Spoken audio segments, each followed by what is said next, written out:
Hello friends, எல்லாருக்கும் வணக்கம். Welcome to my channel. Support பண்ண எல்லாருக்கும் ரொம்ப நன்றி. இதே மாதிரி எங்கள் சேனலை சப்ஸ்கிரைப் பண்ணுங்கள், உங்கள் ஃப்ரெண்ட்ஸ் அண்ட் ஃபேமிலிக்கு ஷேர் பண்ணுங்கள். தேங்க்யூ. இன்றைக்கி நான் அப்பளம் கூட்டு எப்படி பண்ணுறதுன்னு காமிக்கிறேன்.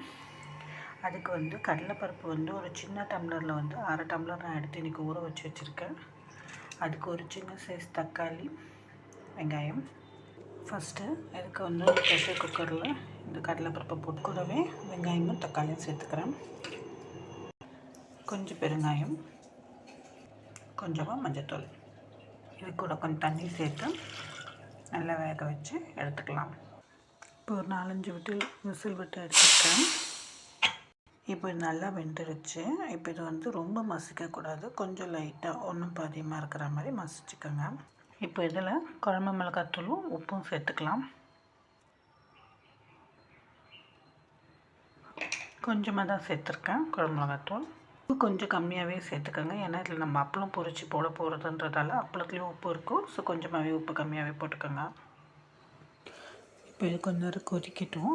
அதுக்குள்ளே நம்ம ஒரு தாளிப்பு ரெடி பண்ணிடலாம். எண்ணெய் போட்டுருக்கேன். எண்ணெய் கொஞ்சம் சூடாகிடுச்சு.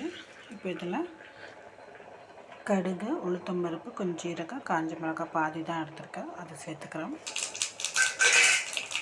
இதில் கொஞ்சம் கருவேப்பிலையும் சேர்த்துக்கிறேன். இப்போ இதோட குழம்பு மிளகாத்தோடைய பச்சை வாசனைலாம் போனதுக்கப்புறமா இந்த தாளிப்பு இதில் சேர்த்துக்கலாம். இப்போ இது கொதிச்சிட்ருக்கு. இப்போ இதுக்கு தேவையான அளவுக்கு நான் ஒரு 10 அப்பளம் வறுத்துருக்கேன். ஏன்னா இந்த அப்பளம் கூட்டுக்கு கொஞ்சம் அப்பளம் நிறைய இருந்தால் நல்லாயிருக்கும், அதனால நான் ஒரு 10 அப்பளம் வறுத்துருக்கேன். இப்போ இதை இதில் பாதி ஒன்றும் பாதியமாக உடச்சி போட்டுக்கலாம்.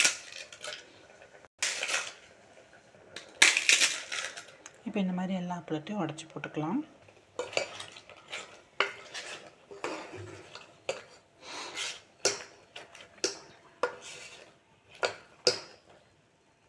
அவ்வளோதாங்க. இப்போ அப்பளம் போட்ட உடனே அப்போ இருந்த தண்ணியும் அந்த அப்பளம் எடுத்துடுச்சு. ரெண்டாவது இப்போ டேஸ்ட் பண்ணி பார்த்தீங்கன்னா உங்களுக்கு உப்பு கரெக்டாக இருக்கும், வேணும்னா கொஞ்சம் சேர்த்துக்கோங்க. அவ்வளோதாங்க. இப்போ டேஸ்டியான அப்பளம் கூட ரெடி ஆகிடுச்சு. இது கண்டிப்பாக ட்ரை பண்ணி பாருங்கள், ரொம்ப நல்லாயிருக்கும். எல்லோரும் சப்ஸ்கிரைப் பண்ணதுக்கு ரொம்ப நன்றிங்க.